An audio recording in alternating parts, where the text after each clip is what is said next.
आज Doubtnut app download करें। Doubtnut पर अपने सभी गणित, रसायन विज्ञान, भौतिक विज्ञान और जीव विज्ञान के डाउट्स का करो सफाया। बस प्रश्न की फोटो खींचो, एक ही प्रश्न को क्रॉप करो और तुरंत वीडियो सोल्यूशन पाओ। अभी डाउनलोड करें। हेलो फ्रेंड्स, हमारा क्वेश्चन है दो अलग अलग नमूने में एक ही रेडियो सक्रिय समस्थानिक है, तो क्या इन नमूने की अलग अलग सक्रियताएं होना संभव है? व्याख्या करें।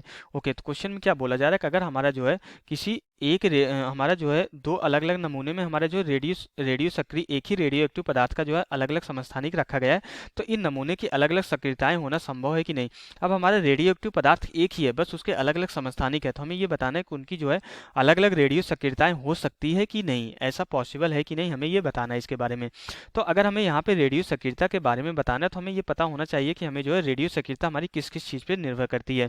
तो जो हमारे रेडियो सक्रियता का फॉर्मूला होता है, इसको आर से डिनोट करते हैं। आर इक्वल टू हमारे कितना होता है, लैम्डा इंटू एन के बराबर होता है। तो लैम्डा हमारा क्या होता है, लैम्डा हमारा यहाँ पे क्षय नियतांक होता है। तो क्षय नियतांक हमारा क्या है, ये हमारी एक नियत राशि होती है, तो ये हमारा किसी भी चीज़ पे निर्भर नहीं करता। अगर हमारा लैम्डा यहाँ से नियत हो गया तो हमारी जो है किसी भी रेडियो एक्टिव पदार्थ की जो रेडियो सक्रियता हो जाएगी उसमें उस समय उपस्थित नाभिकों की संख्या के अनुक्रमानुपाती हो रही है।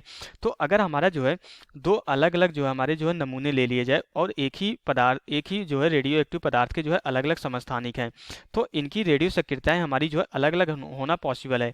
और ये पॉसिबल कैसे, अगर हमारा ए और बी ये है, अगर यहाँ पे नाभिकों की संख्या हमारी अलग अलग कर दी जाए, यहाँ पे दोनों समस्थानिकों में जो है दोनों नमूने में अगर नाभिकों की संख्या अलग अलग कर दी जाए, मीन्स अगर हमारा जो है N1 और N2 आपस में बराबर नहीं है, तो हमारा R जो है N के अनुक्रमानुपाती है, तो हमारा जो है रेडियो सक्रियता भी हमारी जो है बराबर नहीं होगी।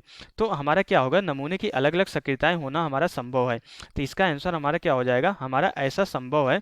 क्यों संभव है, क्योंकि एक समय पे हमारे जो है दोनों नमूने में नाभिकों की संख्या अलग अलग हो सकती है। अगर नाभिकों की संख्या अलग अलग है तो उस कंडीशन में हमारा जो है रेडियो सक्रियताएं अलग अलग हो जाएंगी। तो हमारा आंसर कितना हो जाएगा, ऐसा संभव है। तो यहाँ से हमारा क्वेश्चन कंप्लीट हो जाता है। Okay, thank you.